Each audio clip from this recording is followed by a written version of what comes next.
Hello SSC learners, कैसे आप सभी। स्वागत है आप सभी का पार्ट 3 में। अगर आपने इसके 2 पार्ट्स नहीं देखे हैं पिछले, तो उनको भी जाकर के फटाफट देख लो।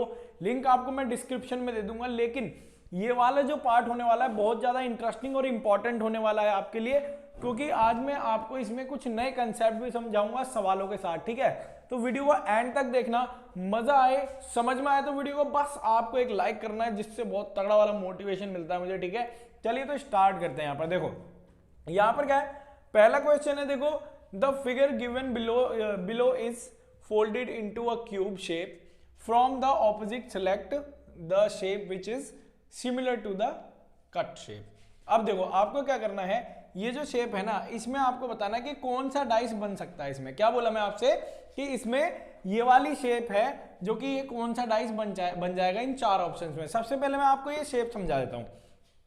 देखो, ये डाइस की शेप है। अगर आप किसी डाइस को खोलोगे ना, तो उसके कुछ पासे खुल के इस तरीके से बनेंगे।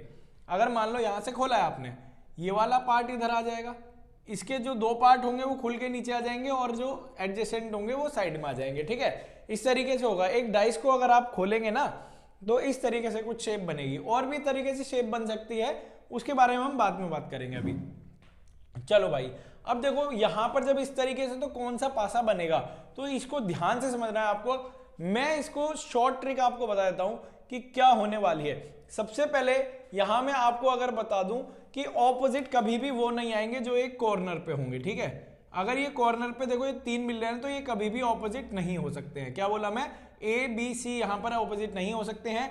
और एक कॉर्नर यहां भी मिल रहा है, तो ये भी ऑपोजिट नहीं हो सकते हैं, है ना, एक दूसरे के। ठीक, और देखो एक कॉर्नर है हमारे पास यहां पर, ठीक है, ये भी ऑपोजिट नहीं हो सकते। तो अब ऑपोजिट होंगे कैसे, मात्र आपको क्या करना है, एक एक छोड़ना है। क्या बोला मैंने आपसे, एक एक छोड़ना है। कैसे, देखो इसको यहां मिला दो, एक छोड़ दिया ना बीच में, तो क्या हो जाएगा बेटा, यहां मैं लिख देता हूं, जो सी के ऑपोजिट होगा वो क्या होगा बेटा, डी होगा। ठीक है, और यहां पर एक अगर मैं छोड़ता हूं, तो ये इस तरीके से इस पे आ जाएगा। ठीक है, ओ सॉरी, ये मैंने तो गलत लिख दिया, यहां पर ये नहीं आएगा इधर। एक मिनट।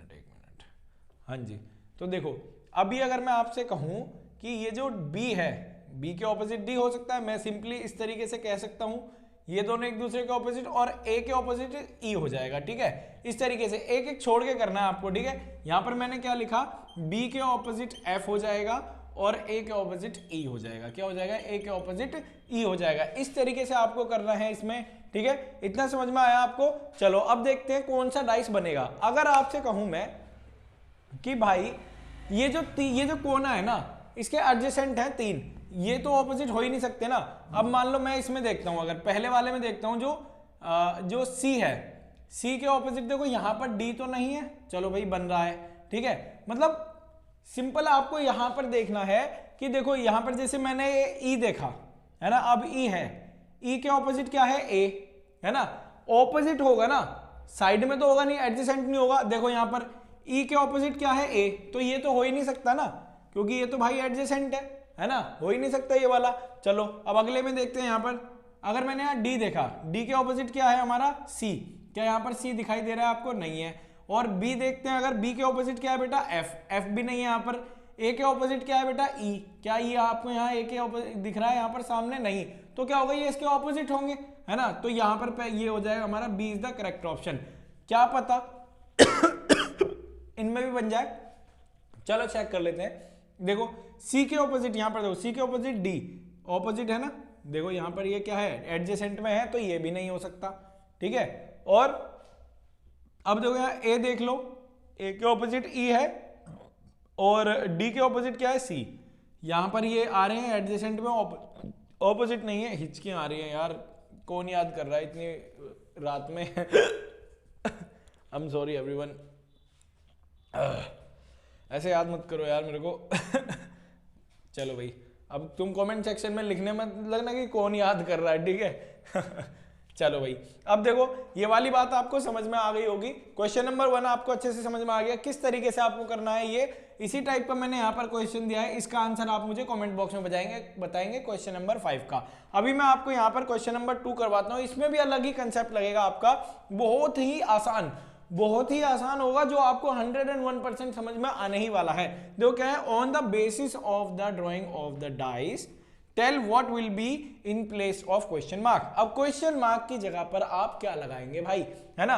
देखो मैं इसकी ट्रिक भी बता दूंगा, सिंपल आपको देखो सोचना ही है सबसे ज्यादा, ठीक है। यहां पर अब देखो पहले मैं आपको कंसेप्ट समझाता हूं कैसे। आपको मैं ऑलरेडी कुछ रूल्स भी बता चुका हूं।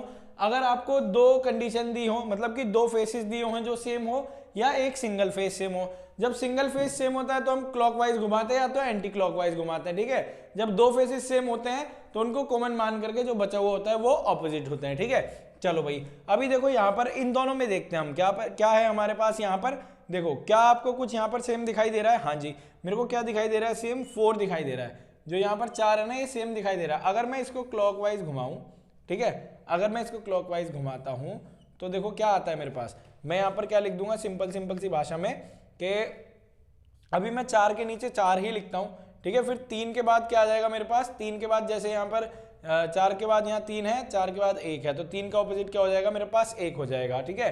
5 का ऑपोजिट क्या हो जाएगा मेरे पास? 5 का ऑपोजिट हो जाएगा मेरे पास 2, ठीक है। अच्छा जरा देखो यहाँ पर, अभी ये तो सेम है, जो इन दोनों में नहीं बचा वही तो ऑपोजिट होगा ना। 4 का ऑपोजिट तो 6 हो जाएगा, है ना भाई। अभी हमें ये पता लग गया है। इस तरीके से आंसर यहाँ पर तो हम बता देंगे, लेकिन हमें इसमें बताना है क्वेश्चन मार्क की जगह क्या आना है।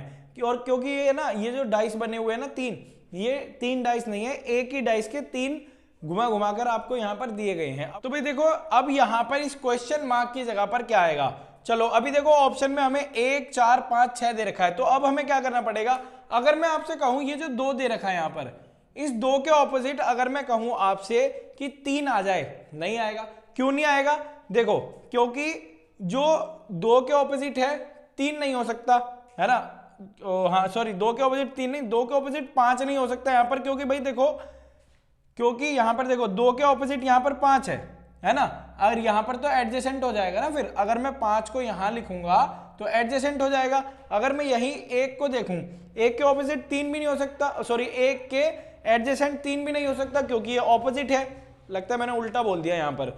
2 के एडजेसेंट 5 नहीं हो सकते क्योंकि हमें तो एडजेसेंट देखना है ना, क्योंकि ये इसके ऑपोजिट है। इतनी बात समझ में आई। अब यहाँ पर देखो ऐसे ही 1 के ऑपोजिट बेटा 3 भी नहीं, सॉरी 1 के एडजेसेंट 3 भी नहीं हो सकता, ठीक है। अब यहाँ पर 3 भी नहीं हो सकता तो बचा क्या? तो यहाँ सिंपल मैं क्या लिख सकता हूँ, जो मेरा यहाँ पर क्वेश्चन मार्क है, क्वेश्चन मार्क में ना ही मेरा 3 आ सकता और ना ही मेरे पास क्या आ सकता? 5 आ सकता। तो बचा क्या मेरे पास? 4 या तो फिर 6, 4 या तो फिर 6। अब देखो भाई सबसे बड़ी लड़ाई यहाँ पर है, मेरे पास ऑप्शन में 4 भी है, ऑप्शन में 6 भी है। अब क्या किया जाए? अब क्या किया जाए? अब कैसे करोगे? अब देखो किस तरीके से करना है। यहां पर इनमें देखो हमने क्या बताया था, यहां पर 2 फेसेस कॉमन आ रहे हैं ना भाई। कंसेप्ट समझना बहुत ज्यादा जरूरी है ना। देखो यहां पर 2 फेसेस कॉमन आ रहे हैं ना। अब देखो 2 फेसेस कॉमन का ऑर्डर क्या है। यहां पर देखो अगर मैं इसको क्लॉकवाइज चलाऊं तो 1 के बाद क्या आ रहा है? 2 आ रहा है। 1 के बाद क्या आ रहा है? 2 आ रहा है। और अगर मैं यहां से क्लॉकवाइज इसी तरीके से चलाता हूं, 2 के बाद 1 आ रहा है। यहां देखो 1 के बाद 2 आ रहा है, यहां पर 2 के बाद 1 आ रहा है, मतलब उल्टा हो रहा है यहां पर। अगर ध्यान रखना, अगर यहां पर सीक्वेंस सही दे रखा है ना, सीक्वेंस सही दे रखा है तो जो यहां पर दिखाया गया ना ऑपोजिट, मतलब जो हमें यहां पर ये बची हुई दी गई है डिजिट, तो आंसर हम 4 लगाएंगे। अभी यहां पर उल्टा दिया हुआ है ना, 1 के बाद 2 है, 2 के बाद 1 है, तो 4 की जगह पर यहां पर 4 का ऑपोजिट क्या है? 6। तो यहां पर आंसर क्या आ जाएगा बेटा? 6। एक बार और समझ लो, क्या करना है आपको। ये कॉमन दिखा, आपको कॉमन दिखा, इसका ऑर्डर क्या है? 1 के बाद 2 आ रहा है और यहां पर ये भी कॉमन दिखे दोनों। 2 के बाद 1 आ रहा है, यहां पर क्या आ रहा है बेटा? 2 के बाद 1 आ रहा है। तो अब हम क्या करेंगे? इसको उल्टा ले लेंगे, मतलब कि जो उल्टा हो गया ना ये। अब यहां पर क्या, अगर जो आप यहां पर ऑर्डर सिंपल दिया हुआ था तो यहां आप क्या करते? 4 को ऑप्शन लगाते, तो इसीलिए आपको 6 लगाना है। आइए इसी बात पर हम चलते हैं इस वाले क्वेश्चन पर। What will be in the place of question mark. अब यहाँ पर क्वेश्चन मार्क के प्लेस पर क्या आएगा? अब भाई देखो सिंपल सी भाषा में आप देखो, यहाँ पर ऑपोजिट तो आप निकाल लोगे। यहाँ पर देखो 2 कॉमन है, यहाँ पे भी 2 कॉमन है, ठीक है। 2 कॉमन है तो आप क्या करोगे? देखो 2 के यहाँ पर 2 के ऑपोजिट 2 हो जाएगा। 3 क्लॉकवाइज चलेंगे ना इधर इस तरीके से, 3 के ऑपोजिट हो जाएगा हमारा 1, ठीक है। 3 के ऑपोजिट 1 हो जाएगा और 6 के ऑपोजिट हो जाएगा हमारा 5। ठीक है भाई, इतनी बात समझ में आई आपको। अब देखो सिंपल सी भाषा में आप देखो, अगर आपको 3 और 6 दिख रहे हैं यहाँ पर कोई, ये रहे 3 और 6। अब देखो 3 और 6, देखो यहाँ पर अगर ऑर्डर बनाए तो 3 के बाद 6 आ रहा है, यहाँ पर क्या आ रहा है बेटा, देखो यहाँ पर भी 3 के बाद 6 आ रहा है और यहाँ पर भी 3 के बाद 6 आ रहा है। ठीक है, 3 के बाद 6 आ रहा है, 3 के बाद 6 आ रहा है, तो मतलब जो यहाँ पर दिया होगा वो भी यहीं पर होगा। तो ये क्या आ जाएगा, answer number A option is the correct answer. इतनी बात आपको समझ में आ गई होगी। ठीक है, 2 आ जाएगा इसके ऑपोजिट। अगर यहाँ पर 6 3 दिया होता, 6 3 दिया होता तो 2 के ऑपोजिट क्या आ जाता, यहाँ पे हमारे पास 4 आ जाता, क्योंकि यहाँ पर 4 नहीं है ना। इतनी बात थी, बस इतना समझ में आया आपको। समझ में आ गया तो वीडियो को लाइक जरूर करना। तो आज करते हैं question number 4। Which dice can be made from 2 positions of the dice. अब देखो एक डाइस की 2 पोजीशंस यहां पर दी हुई है, तो अब इनमें से कौन सा वाला डाइस बनेगा करेक्ट। ठीक है, उसके बारे में हम बात करेंगे। देखो मैंने आपको क्या है, सबसे पहले ही आपको रूल सिखाए हैं कि अगर एक पोजीशन सेम दी हो तो हम क्लॉकवाइज चलेंगे या एंटी क्लॉकवाइज। अगर 2 पोजीशन सेम दे रखी हो तो हम कॉमन ले लेंगे उन दोनों को और बचे हुए ऑपोजिट हो जाएंगे। देखो यहाँ पर 3 और 4 कॉमन दे रखा है, यहाँ पर भी 3 और 4 एक जैसा ही दे रखा है, तो जाहिर सी बात है 2 के ऑपोजिट क्या होने वाला है, 6 होने वाला है। अब आपको पता है 2 के ऑपोजिट 6 होगा, 2 के ऑपोजिट 6 होगा, 2 के एडजेसेंट 6 नहीं हो सकता। तो यहां पर देखो ऑप्शन नंबर जो बी है, इसमें क्या है, देखो 2 के एडजेसेंट है ना, ऑपोजिट होना चाहिए, तो ये वाला ऑप्शन तो होगा ही नहीं बिल्कुल भी।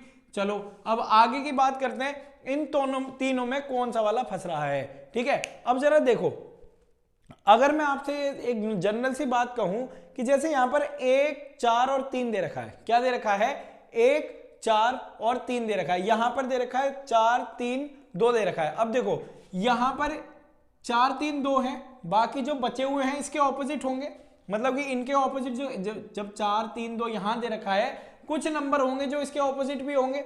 ठीक है, अब मतलब यहां पर एक नंबर दे रखा है और बाकी पीछे ऑपोजिट होंगे, है ना। अभी देखो यहां पर हमें क्या है, 2 है और 6 है हमारे पास। अगर मैं आपसे कहूं कि यहां पर 1 2 या 6 तो होना ही चाहिए ना, क्योंकि जो बचे हुए नंबर हैं वो पीछे हैं। समझ पा रहे हैं ना आप मैं क्या कहना चाह रहा हूं यहां पे आपसे, कि देखो जैसे यहां पर मान लीजिए 1 4 और 3 है। ठीक है, 1 4 और 3 है, यहां पर 2 और 6 नहीं है, क्या नहीं है, 2 और 6 नहीं है इसमें। अब 2 और 6 नहीं है तो वो क्या होंगे, पीछे होंगे। क्या होंगे, पीछे। जैसे 1 4 3 एडजेसेंट है तो 2 और 6 इसमें भी तो एडजेसेंट ही होंगे, जब सामने नहीं दे रखे तो ऑप्शन नंबर सी भी नहीं हो सकता। ऐसा ही देखो यहां पर है ना, यहां पर 6 है ना यहाँ 4 है, तो पीछे एडजेसेंट होंगे ना, इसके पीछे की तरफ एडजेसेंट होंगे, तो भाई ये भी नहीं हो सकता। तो option number A is the correct answer. 2 है यहाँ पर, सिंपल आप कह सकते हैं। इतनी बात आपको समझ में आ गई होगी। इस तरीके से हो जाएगा ये। जब आपको आंसर ना मिले तो गलत ढूंढ लो, गलत कौन कौन से उन्हें काट लो, जो सही रहेगा वो बचा हुआ रहेगा अपना। ठीक है, इतनी बात समझ में आई। ये वाला क्वेश्चन मुझे आप कमेंट बॉक्स में करके बताइए। ठीक है, जल्दी से मुझे ये वाला क्वेश्चन करके दिखाइए कमेंट बॉक्स में। इतने मैं आपके लिए यहाँ पर एक और क्वेश्चन में लिख देता हूँ, मुझे ऑपोजिट बताना है आपको, इसको मुझे कमेंट बॉक्स में बताइए। तो भाई देखो क्वेश्चन नंबर 5 आपने कर लिया होगा। ठीक है, क्वेश्चन नंबर 5 में क्या होगा, ऑपोजिट ऑफ 1 आपको बताना है। तो ऑपोजिट ऑफ 1 यहाँ पर किस तरीके से बताएंगे आप, देखो यहाँ पर एक गैप छोड़ करके देख लो, इस तरीके से ये वाला हो जाएगा, इसके ऑपोजिट ही हो जाएगा और बचा हुआ ऑपोजिट ही हो जाएगा। तो हमें और कुछ नहीं देखना, एक के ऑपोजिट क्या है, 2, करेक्ट आंसर। समझ में आया आपको, एक के ऑपोजिट क्या हो जाएगा बेटा, 2 हो जाएगा। इतनी बात आपको समझ में आ गई होगी। ठीक है, अभी हमें किसके, एक के ऑपोजिट बताना था हमें।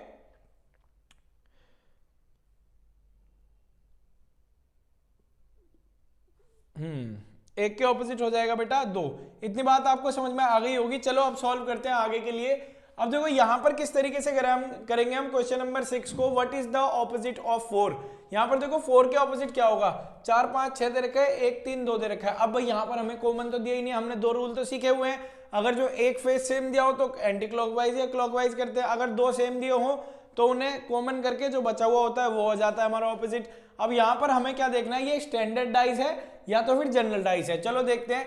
अभी देखो इसका एडजेसेंट को प्लस करो, इसको 4 5 9 होता है और 6 4 10 होता है, तो मतलब ये कौन सा वाला हो गया हमारा, एक ये हो गया हमारा स्टैंडर्ड डाइस। ठीक है, स्टैंडर्ड डाइस हो गया। अब स्टैंडर्ड डाइस के हिसाब से हम किस तरीके से करेंगे, अगर आपको ये नहीं पता स्टैंडर्ड डाइस क्या होता है, आप पिछली वीडियोस देखिए, इसके फर्स्ट और सेकंड पार्ट देखो, पता चल जाएगा। चलो भाई अब देखो किसके ऑपोजिट, 4 के ऑपोजिट, 4 का 7 सम होना चाहिए ना, तो प्लस क्या करोगे 3, तो ऑपोजिट क्या हो जाएगा बेटा 3, तो D option is the correct answer. अब देखो क्वेश्चन नंबर 7 पे आते हैं, what is the opposite of 3। बेटा कमेंट बॉक्स में इनके आंसर भी मुझे बताते रहो आप, ठीक है, जरूरी नहीं है मैं ही सारे कराऊं। ऑपोजिट ऑफ 3 देखो क्या होगा।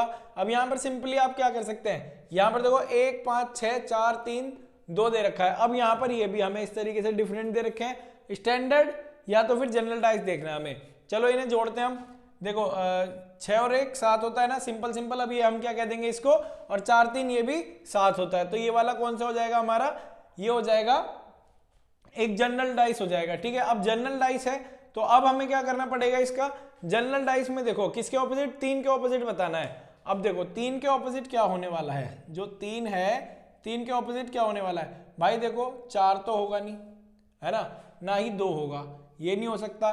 बचा क्या हमारे पास 1 है ना।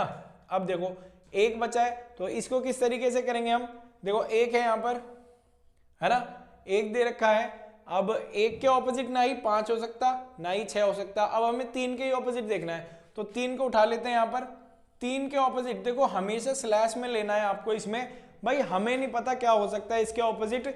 हम इसको देखो 5 भी कह सकते हैं, 1 को भी कह सकते हैं, ठीक है ऑपोजिट। तो यहाँ पर हमें एग्जैक्ट नहीं पता होता इस वाले में, तो हमें क्या होता है स्लैश में 1 भी हो सकता है, 5 भी हो सकता है और 6 भी हो सकता है जो नहीं दिया है। इतनी बात आपको समझ में आ गई होगी, ठीक है। अब क्वेश्चन नंबर 8 करते हैं। क्वेश्चन नंबर 8 में क्या है, what is the opposite of 3। अब यहाँ पर 3 के ऑपोजिट क्या देखना है आपको, ये देखो 3 3 यहाँ पर दोनों कॉमन है भाई, 3 तो हो नहीं सकता है, ठीक है।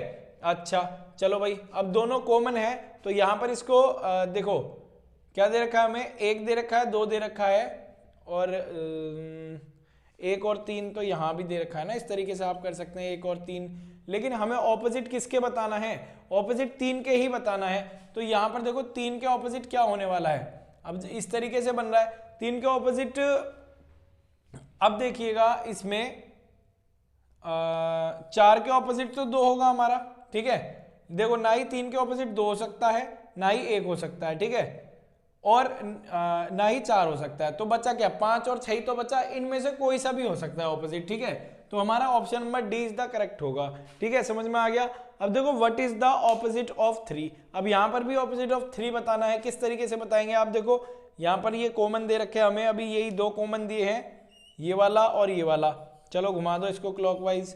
क्लॉकवाइज अगर आप इसको घुमाते हैं तो क्या आएगा भाई, देखो किसके ऑपोजिट बताना है, 3 के ऑपोजिट। देखो सिंपल सिंपल 1 2 3 4 नहीं दे रखा, तो 4 इज द करेक्ट ऑप्शन। भाई जो नहीं दिया है वही तो होगा ना, ये सारे कंसेप्ट मैं ऑलरेडी समझा चुका हूं, ठीक है। क्योंकि देखो सिंपल, अगर मैं 3 के ऑपोजिट देखूं यहाँ पर 3 लिखूंगा मैं, है ना, 2 यहाँ पर हो जाएगा, तो यहाँ पर 2 की जगह यहाँ आ जाएगा, ऑपोजिट इसका 6 हो जाएगा, और 1 के ऑपोजिट क्या हो जाएगा 5 हो जाएगा, बचा हुआ क्या है 4, तो 3 के ऑपोजिट क्या हो जाएगा बेटा 4 हो जाएगा। इतनी बात समझ में आई। अब इस वाले को कर लेते हैं, ऑपोजिट ऑफ बी क्या होने वाला है। ऑप्शन मैंने लिखे नहीं है, अभी मैं बता दूंगा इसका भी। देखो हमें क्या है, कॉर्नर हमारे मिलने नहीं चाहिए, कॉर्नर पे एडजेसेंट हो जाता है, क्या हो जाता है, कॉर्नर पे एडजेसेंट हो जाता है। तो एक एक छोड़ के करेंगे, ये वाला इसके ऑपोजिट, ये वाला इसके ऑपोजिट, और बचा हुआ किसके ऑपोजिट, एक दूसरे के ऑपोजिट। सिंपल है ना भाई। कौन कौन सा बचा है, बी और ई बचा है ना, ये लो बी और ई हो गया। बी के ऑपोजिट क्या हो जाएगा, E is the correct answer. इतनी बात आपको समझ में होगी। 10 क्वेश्चंस पूरे हो चुके हैं, प्रैक्टिस करते रहना अच्छे से, ठीक है ना। और मैं आपको टेलीग्राम पर भी इसकी पीडीएफ शेयर कर दूंगा, और भी पीडीएफ शेयर कर दूंगा जो कि इससे रिलेटेड होंगी, क्वेश्चन से फोटो शेयर कर दूंगा, ठीक है। आप टेलीग्राम पे भी मुझे सब्सक्राइब कर सकते हैं, SOSC लर्नर्स के नाम से ही है, हमारा लोगो ही आपको दिख जाएगा, आप समझ जाओगे। लोगो आपको पता ही है, जो चैनल पे भी लगा रखा है हमने, ठीक है। और इस चैनल को भी सब्सक्राइब कर लो, आने वाले टाइम में बहुत ही ज़्यादा हेल्पफुल रहेगा आपके लिए। सारे एक्सपीरियंसेस, सभी बच्चों के इंटरव्यू, किस तरीके से एग्जाम हुआ है, सब कुछ आपको इस चैनल पर अवेलेबल मिलेगा, ठीक है। फ्री ऑफ कॉस्ट स्टडी है, कोई पैसे नहीं लगेगा। अगर आपको ऑफलाइन बैच भी चाहिए तो आप यहाँ पर आ सकते हैं हमारे सेंटर पर।